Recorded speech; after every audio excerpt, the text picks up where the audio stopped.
Assalamualaikum warahmatullahi wabarakatuh. Jumpa kembali dengan saya, Joy Sang Pujangga. Seperti biasanya, kali ini saya akan mengangkat kembali sebuah cerita tentang peperangan di Israel. Brutal, Israel luncurkan serangan paling mematikan di Gaza. Sebelum cerita ini saya angkat, saya mohon untuk sedekahnya dengan cara like, subscribe, dan komen. Karena sedekah adalah ladang amal untuk kita semua. Dan sedekah juga bisa membuat hidup kita lebih baik kembali. Lanjut ke ceritanya.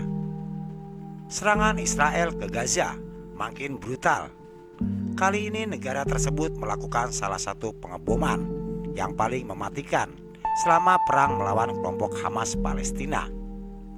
Menurut Kementerian Kesehatan yang dikelola Hamas, setidaknya 400 warga Palestina tewas di Gaza dalam 24 jam terakhir. Sebanyak 70 orang tewas pada Minggu 22 Oktober 2023 malam dalam pengeboman terhadap kamp pengungsi Jabalia yang padat penduduk dan jalan-jalan dekat dua rumah sakit di kota Gaza. Laporan The Guardian menyebut seluruh blok perumahan di jalur Gaza kini telah diratakan, termasuk wilayah di mana warga Palestina telah diberitahu oleh pasukan pertahanan Israel IDF untuk mencari perlindungan. Bukti Gaza mau kiamat karena serangan Israel semua hancur. Kini sekitar setengah dari perumahan di wilayah tersebut dan sebagian besar wilayah pesisir kini tertutup debu, puing berwarna abu-abu. Serangan mematikan Israel tersebut berlangsung saat dua sandera dibebaskan di tengah pembicaraan untuk menjamin pembebasan puluhan sandera lainnya.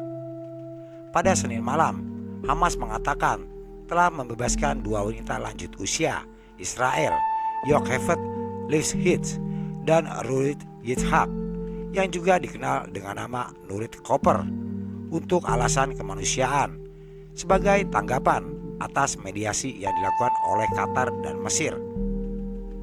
Sementara itu, media Israel melaporkan bahwa Amerika Serikat dan Qatar berusaha menjadi perantara kesepakatan yang akan membebaskan 50 orang yang ditahan oleh Hamas dan kelompok lain di Gaza yang berkewarganegaraan asing atau ganda. Otoritas kesehatan Gaza mengatakan setidaknya 5.087 orang tewas dalam pengeboman Israel selama 2 minggu. Banyak dari mereka adalah wanita. Perang bagi yang klimaks sekitar kawasan Gaza setelah kelompok tersebut menyerang komunitas Israel Selatan pada tanggal 7 Oktober, menewaskan 1.400 orang dan membawa 222 orang ke jalur Gaza sebagai alat tawanan menawar.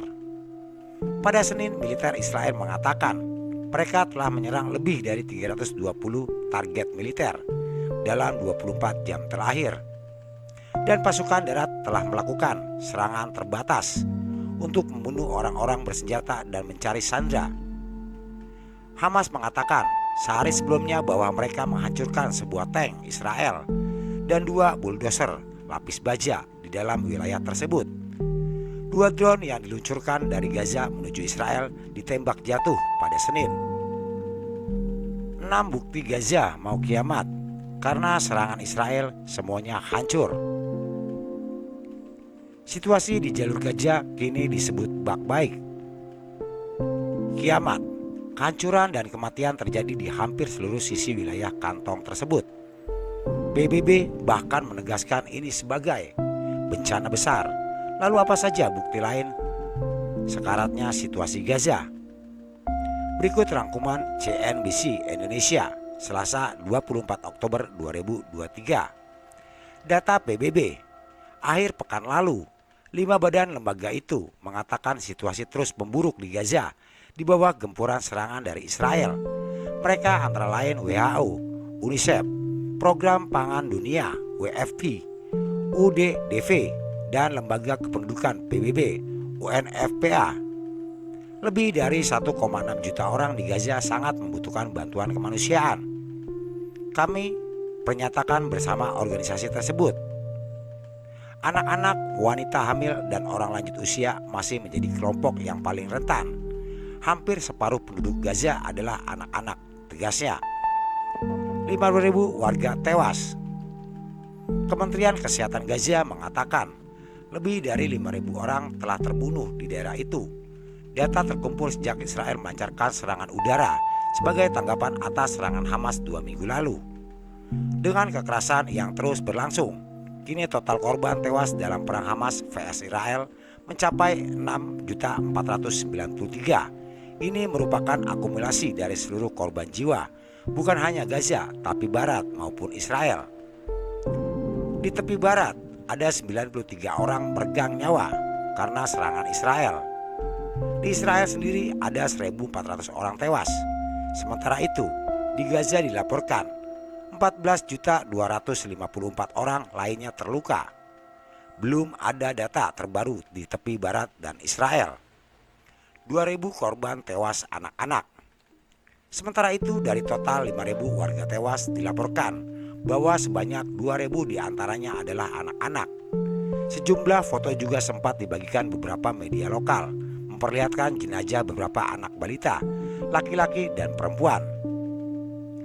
Serangan terus-menerus dalam 24 jam termasuk rumah sakit. Sementara itu, Israel terus melakukan serangan dalam 24 jam. Kemarin tercatat 300 serangan rudal dijatuhkan oleh Israel ke wilayah itu. Serangan juga diketahui menyerang area pengungsian di wilayah sekitar rumah sakit. Sebelumnya Israel memaksa warga pergi dari Gaza. Seraya mengancam melebihi mereka teroris, meski ditolak dengan alasan mempertahankan tanah. 20.000 rumah hancur total. Sementara itu, berdasarkan data pemerintah Hamas, lebih dari 1.881 unit rumah rusak.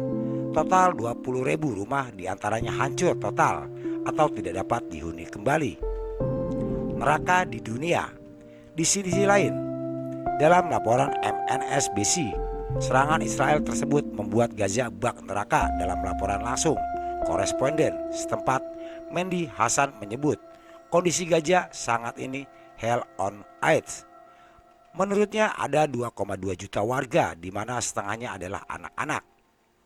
Saat Israel menyerang melalui serangan udara, ia berujar mereka menjadi korban. Populasi ini sangat padat, tegasnya. Ini seperti penjara terbuka. Ini tak seperti yang digambarkan, di mana orang-orang memegang senjata. Ini Gaza adalah lokasi nyata, dengan penduduk yang nyata, keluarga, dan mereka kini hidup dalam situasi mengerikan, tambahnya. Itu adalah sebuah cerita nyata realita tentang peperangan yang terjadi di Gaza dan Palestina. Begitu menjadikan saudara-saudara kita di sana. Kita hanya bisa mendoakan semoga perang ini cepat selesai dan perdamaian selalu ada di antara mereka. Saya Joy Sang Pujangga. Nantikan cerita-cerita selanjutnya tentang peperangan di Gaza melawan Israel. Jangan lupa untuk menekan subscribe dan tombol loncengnya agar saya bisa lebih bersemangat untuk menceritakan kisah-kisah yang akan terjadi ke depannya. Saya Joy Sang Pujangga. Assalamualaikum warahmatullahi wabarakatuh.